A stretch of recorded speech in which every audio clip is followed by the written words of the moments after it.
We don't need nobody to tell us how strong we are.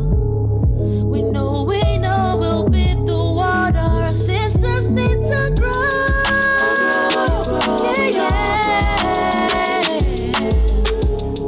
I'll grow, you grow, we all grow, we all grow. I'll grow, you grow, we all grow, we all I'll grow, you grow, we all grow. Hi, Dandies. Welcome to the scene, a place where you will be saluted, educated, empowered, and nurtured. I am so glad to be back. Our new season is coming in March, but today I had to do something special for Black History Month. We couldn't let it go by. So I'm gonna tell you a story. What I did was I came up with the name. I was like, I am Black History. I've seen the t-shirt and I was like, I love that. But then I said, who can I get for this episode? And the first person that came to mind was this lovely lady here, Miss Rosetta Demming. Say hi to the people, Miss Demming. Hello. How you doing today? I'm good. Oh, guess what? Also, she just had her 85th birthday, so happy birthday. Thank you. All right, I'm so excited about this episode. I've known this lady all my life. She's actually my aunt. I've always looked up to her because she was always doing stuff, and I'll tell you guys a story before this ends. But before I get started, we're going to meet Miss Demming. We have to thank D&F Speaks Coaching and Consulting Services. Man, you guys just don't know. I had to practice that. I couldn't get it out, but I think we were good. But also, if you want to be a sponsor, you let us know. Just DM the scene. But let's get right to it. You know how we do it here. This is Miss Rosetta Demming. And Miss Demming, first of all, just tell them a little about yourself. You don't have to go into detail, but just tell a little about yourself. Okay. Well, as she said, my name is Rosetta Demming, and I'm her aunt. I'm a mother's sister. And I was born in Cotton, Alabama, and Mom died when she was 28, and I was only a year and 10 months old when my mother passed away. And shortly thereafter, my father remarried, and I moved to Phoenix City with an aunt, stayed with that aunt until I was 15. Okay. She passed away, and then I moved to Columbus with another aunt and stayed with her until I became an adult. Currently, I have one daughter. I was married to Joseph Demming, and he passed away April the 11th of last year, and that has been very difficult. But anyway, my child and I are doing the best that we can do. Okay. Oof. I didn't know how she has done so many things for the community. I really didn't know how to start, but as long as I've known, she's always been an advocate for Columbus, for the people here, and especially for people in poverty. Tell them you're talking about is the memorial fund you started. Oh yeah, after I started working, first I worked as an elementary ed teacher for 15 years, and while I was working at Clipview Elementary School here in Columbus, I went to Georgia State and got a degree in school psychology. So then I worked as an associate school psychology for 31 years, and I am an associate school psychologist because I have one degree above a master's and one degree below a doctorate, and therefore my title is an associate school psychologist. Okay, but so you work in the system. Yes. While I was working as an associate school psychologist, we are required to evaluate students who are having difficulties, may it be in reading, mathematics, they might be displaying behavioral difficulties, emotional difficulties. We also evaluate students who are autistic. And before we are able to evaluate these students, they must take and pass a vision and a hearing test. Oftentimes, we would test the students and they would fail the vision and our hearing test. So therefore, the parents or the guardian are required to take these students, and if they need glasses, they're required to buy the glasses, and then after they receive the glasses, then we go out to the schools and evaluate the students. And oftentimes, some of the parents or guardians, because some students didn't have parents, they had guardians, they would not purchase the glasses for the student, so therefore we couldn't evaluate the student. And in the interim, the student was still having difficulty. So I had this co-worker that was a learning disability consultant, very nice person. And she passed away suddenly. Her name was Ida Houston. So after she passed away, I said, I think I know what I'll do. I'll start a fund in her honor called Ida Houston Memorial Fund for Student in Need. And with this fund, what I would do every year, I would donate money myself, and then I would ask friends and relatives to donate to put into this fund. And if certain student needed to be evaluated by a doctor, an eye doctor, then they would come and fill out a little form, had about 5 questions on there, and then we would send them to the eye doctor, optometrist, and then they would evaluate them, and if the student needed glasses, then I would go to this fund and give the parents or guardian money to pay for the evaluation and pay for the glasses. That was That's what the it. Ida Houston Memorial Fund was for. Okay, and so that was just something she decided to do just to honor your friend or your My coworker. friend, and I saw there was a need for it because why should a kid suffer, couldn't see because they had no one to pay for the glasses or pay for the evaluation. So I decided to do that. Okay. And I just must mention Dr. Malone because he contributed to this fund every year. Okay. And Also, he never did deny anybody the opportunity to use that fund to get glasses for because an you evaluation for the student that needed it. okay, so that's what you call going up and beyond what you're supposed to do. But that wasn't enough for you. What else did you do? That you also had the AB and the attendance, behavioral, and academic improvement plan. That was something else you initiated. Tell us about Yeah, that. while I was working in the school system, Muscogee County School District, as an associate school psychologist, when I go around to the various schools to evaluate students, I observed that there were a lot of disciplinary problems in some of the schools, and I felt that and some students did not attend school on a regular basis, if they're not in attendance, they couldn't learn. So, and oftentimes what would always hurt me when they would call these schools failing schools because the students wasn't making high marks on standardized tests. And if the students are not in school, the teachers can't teach them, and some of them brought severe behavioral difficulties into the school setting. So I decided to start what I call attendance, behavioral, and academic improvement plan. And it was designed to help students improve their attendance, their behavior, and their academics, because if they're not present, they can't learn. If they're displaying significant behavioral difficulties, they can't learn. And I wanted them to improve their academic performance as well.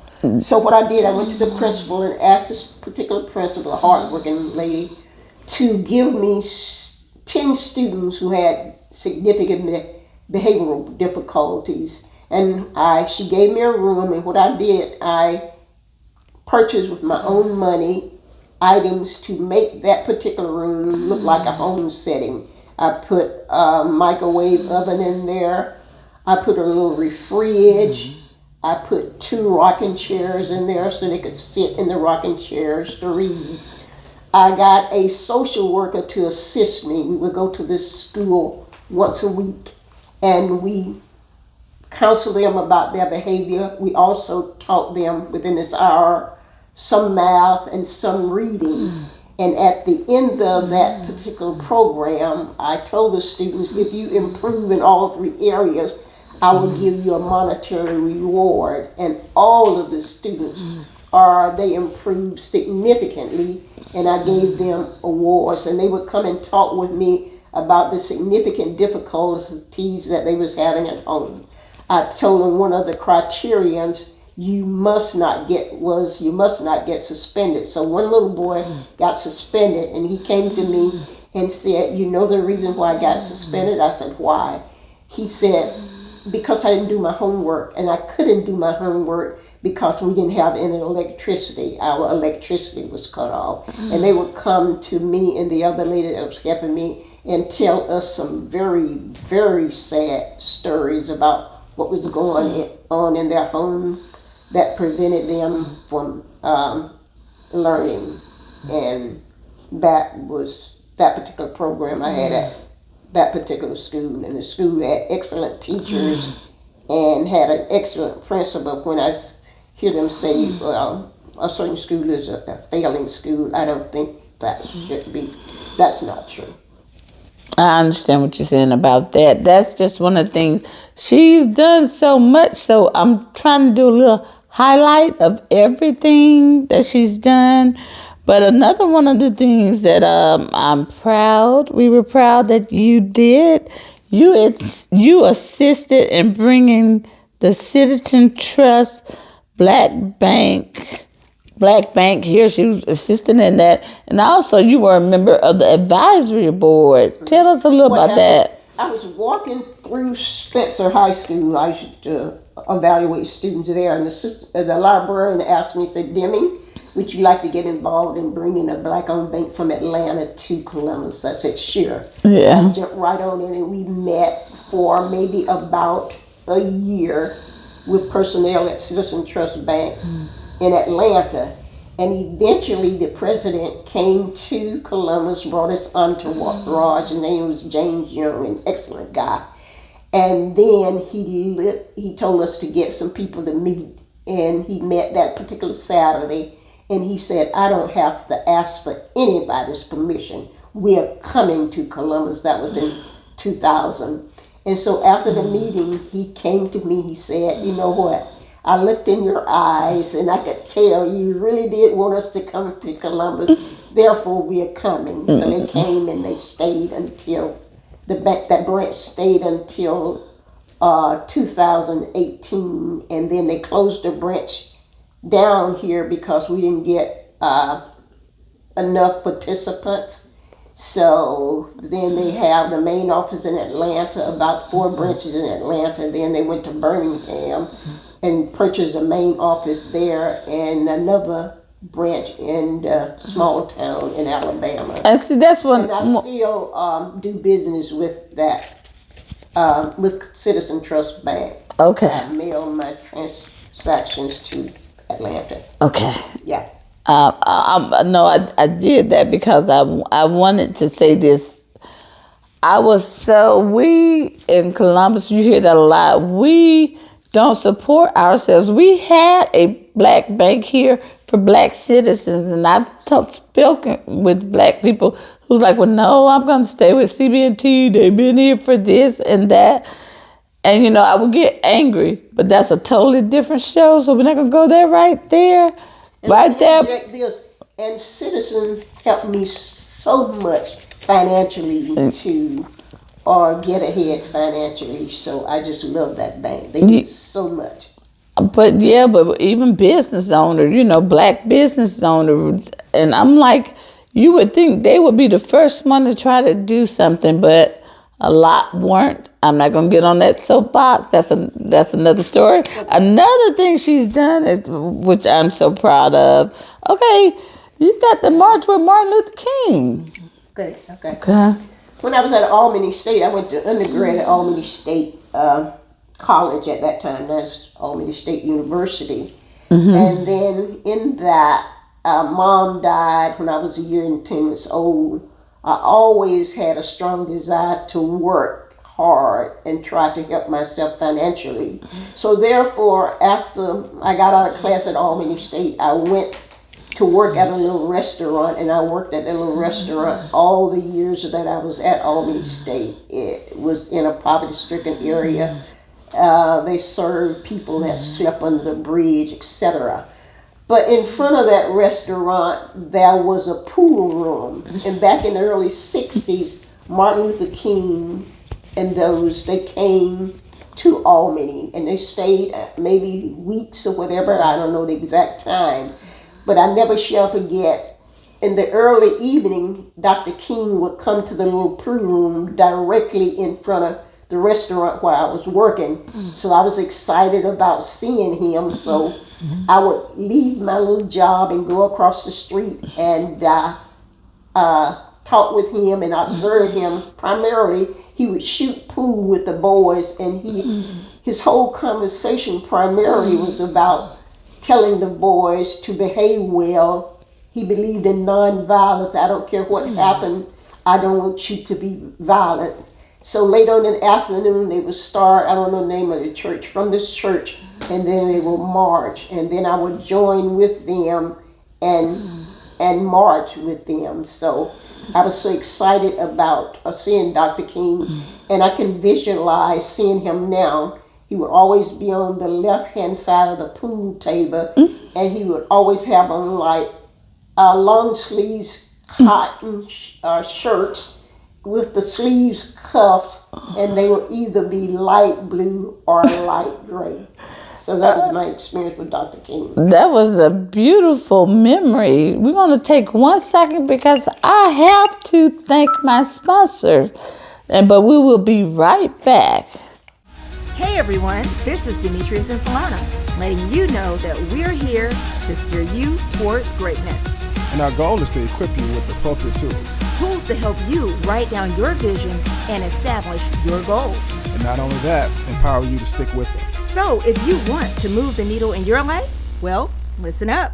This is DNF Speak.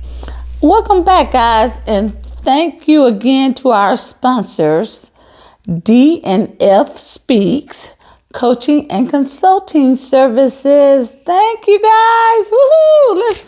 Let's give them a hand clap.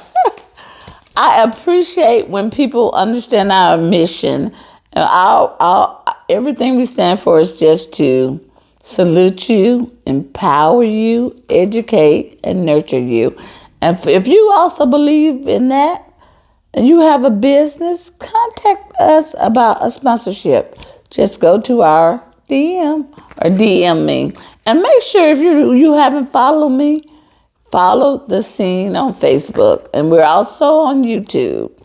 Okay, hi, Miss Demming. How you doing? I'm good. We right back. Okay, so another thing that you've done that I'm also proud of. This is one of my favorite. I actually got to help her with that. Just kind of running errands and stuff. But she did this alone. She brought Patti LaBelle to the Columbus Civic Center in 1997 and 1999. And I know some of you probably was at that concert, but tell us about it. You got to meet Patti. Yeah, the reason why I brought Patti to the Civic Center alone, I got interested because at that particular time I heard somebody on, I think it was the radio or TV, said that somebody needs to bring somebody to the Civic Center that could fill it to capacity. So I got with Dr. Hood, who's a very good friend of mine, and he contacted this production company in Michigan. And so they were able to bring her to the Civic Center for me in 1997. And she put on such an excellent show. People begged me later on to bring her back again. So I brought her back in 1999. Okay. Oh well, my story about Actually, we that. met her because after the show, we went back in her room and she came back there and talked with all of us and took pictures with us. I remember you telling us this story too. That on the was I don't know whether it was the first or the second one. She was actually sick, and she had her head covered. Do you remember that? So her hair was covered. She was sick, Okay. or something, and she was breathing in the. You don't remember that part? She was breathing in something. And you know how they do people when they're sick. Mm-hmm. Okay, you don't remember that part? No. You probably forgot. Yeah, because you told us the story, but they said she was breathing in nutrients or something to open her up or whatever, and she was sick. So she actually, you said she took it out, and then all you could hear was her voice through the stadium, loud and clear, because she started singing. I don't know if y'all were at that concert, but she started singing before she even came onto the stage. Okay. So, but you told me that story. I hope I didn't get you mixed up with somebody else, but or I may have read it somewhere. But they were just talking about how she was sick. She was breathing in whatever you breathe in, and then you. But I know when she came here, we heard her before she came out, and I just remember screaming and being so excited though. But that was awesome because that's something hard to do even now as far as bringing artists to here. So I think that you She probably did a popular song at that particular time talking about love. yeah. I remember that. Oh Lord, you take me back. Okay. Okay, what else did she do? Okay, she also, which is another. I think that's maybe one entrepreneur, but she buys houses and renovates them, and then she'll rent out them to poverty-stricken people. Is how she explained it. Okay, what inspired me to get into that type of business on a small scale was that I had this niece and she lived in an apartment and she asked the owner of the landlord to give her some paint to paint the house. I remember the that. landlord wouldn't even give her paint to paint the house. So I said, I'll tell you what I'll do. On a small scale, I'll start buying used houses and then renovating them and rent them out to poverty-stricken people. And Kevin Smiley is really popular. He's my cousin, and his father was in real estate, and he would help me Mentor buy you? these houses. Okay. So, Yeah. I never knew how you got started. I just know you've always done it. That So is yes, Martha. I've The stayed. one that stayed in the apartment. I was Give her, paint to paint the house. She was going to paint it herself. herself, but they wouldn't even provide the paint for her to paint it. And I said that was unfair. It's crazy. I've stayed in one of her houses too. As a matter of fact, my son was raised there. He stayed there probably from the 3rd grade until he went off to college. And became a geologist. Y'all, I had to throw that in there. I'm so proud. But he stayed there from like the 3rd grade till he graduated from college. So I love that little house. I miss it. I did. I did. Okay, let's see what else she's done. So let's see. We talk about your real estate, and then the other thing, advocacy. She's done the principal. You want to tell us about the firing of the principal here and how you? Yeah, after that, the police. Okay, I'm not. I'm done. I got the notes. Okay. A black principal of a high school here. They was trying to fire him for what I felt was an unfair reason. So therefore, in the final analysis, they did fire him. So I got with some friends of mine, and we would give different activities to raise money for him, such as barbecues, etc., in order to help him pay his bills. That was one thing I did. Yeah, I was proud of that because sometimes what I noticed about you, a lot of people talk and they complain, but there's no action behind it. Well, I'm There's that kind of person. I feel very strongly. I see too many people complaining, like they did about the police chief, about what he wasn't doing. I don't believe in doing a lot of complaining because I can take that time and energy to think about doing something that will help make the world a better place in which to live. I strongly believe in that. yeah. Actually, not so much complaining. Because usually complaining is not going to solve any problem. And and that's a lesson that I've learned from you. But you always put into action. She's always helping people. I can't even go into all the things she's done. But we just wanted to do some highlights because what I want younger people to realize too, and even some of us, this person sitting next to you. You may be looking at your mom or your dad, your cousin, and you're looking at Black history. Their names may not be all in the books and things like that, but what they do, how they treat people, and is just as important. Everybody wants to be a celebrity, but you also gotta want to give good, and there are people who do stuff and never get recognized for it. So I wanted to give her flowers now because she's done a lot, and she never asked for anything. So I was so honored to do this. Okay, another thing you did. See, I'm not done. Tell us about the thing with the police. About that. Okay. Years ago, I was teaching at that time, I think, or whatever. But anyway, the black police who was working at the police department here in Columbus, Georgia, they didn't like because they was observing some police brutality. So therefore, in order to protest the behavior of those police that was maybe brutalizing people, they decided to pull the flags off their uniforms. And when, I think it was about 5 or 6, I don't know the exact number of black police that did that. And when they did that, they were fired from the police department. I said, well, they gotta pay their rent or they gotta pay their house note, they need food, etc. So I met with them and told them that I would be their secretary and I would go around to different churches every Sunday and explain their situation and our plight to the church members. And I would ask for monetary donations.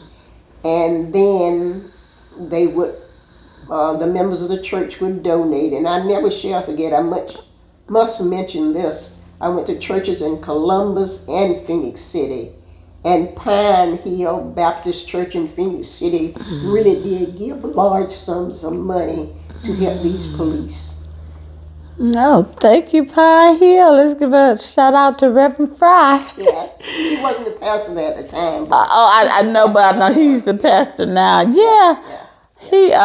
I'm waiting for my picture, Reverend Fry. he does puzzles and makes them into pictures. So they say he's excellent at it. So I'm waiting for my picture, Reverend Fry. Okay, I'm trying to think. I think we covered some stuff. There's so much that you've done. But the biggest thing, the reason I chose you as I am Black History because you are. We could go more into detail, but there's so much, and these are just some of the highlights, but she's done so much. And one of the things, like I do on all my shows, you've done so much, and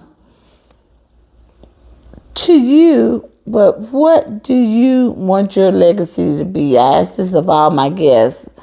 And the reason I ask you guys, because I'm asking you guys too. So if you're doing something, whether you're young or you're old, and sometimes with young people, they don't think about their future. A lot of them, sadly, especially here in Columbus, but it's everywhere, don't have a future because their life is ending so early. So you guys, you think about that too. What do you want your legacy to be? And I'm asking you guys as well for you to think about it. And then also Miss Demming, Missy, what do you want your? Oh, Missy. That's her nickname. What do you want your legacy to be? The one thing I want to be remembered for is that I was a person who tried very hard to assist in reducing both physical and mental suffering, and always tried to help people who are less fortunate than I. It's beautiful, and I'm quite sure, I can assure you that you will be remembered for that because we do, your family, everybody knows, everybody who's met you know that. So your legacy will be remembered. I was so honored that she did this. I know she's busy, and I have to tell you a story.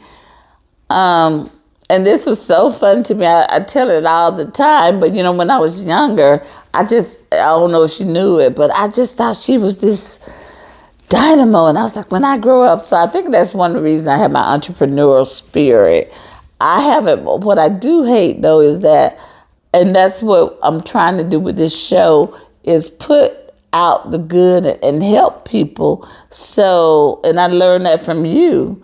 So, but I'm doing it differently, and I learned that I may not. You can help in more ways than one. I'm getting off the subject, but I learned all that from her. I just seeing her help people. But I have this story that's just hilarious to me. We were younger, and we were together, and we were down because if you're from Columbus, Georgia, she owns some apartments on Adair Avenue.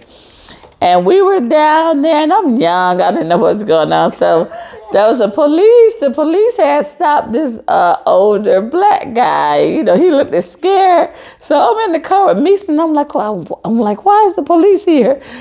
Oh, I'm like, oh, it's the police. So she gets out of the car and walks over there. Why are y'all over here? Why are y'all messing with this man? He doesn't have any money. I don't see y'all riding up and down making road like y'all harass these poor people over here.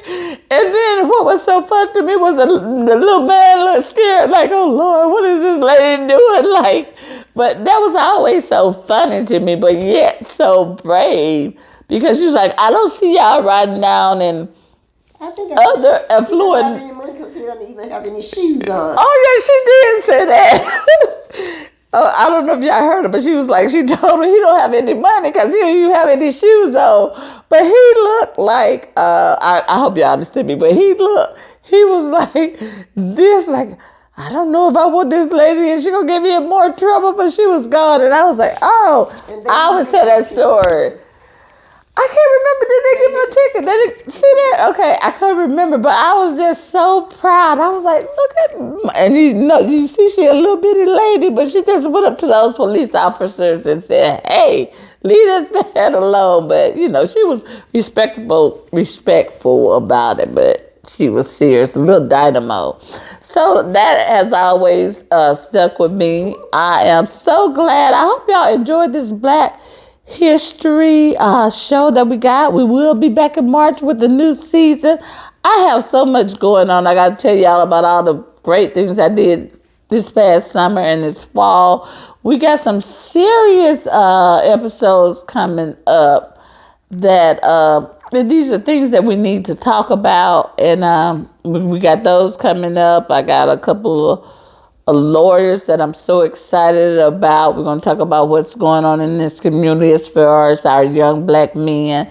So, but I just want you to know, start looking at the people beside you, and that you're seeing Black history right there. Stop going out for the stars. There's so many people around you that are doing great things that don't get rewards. So that's why Miss Demming is here. I want to thank my Zandies. I really missed you guys. We again have to thank our sponsors.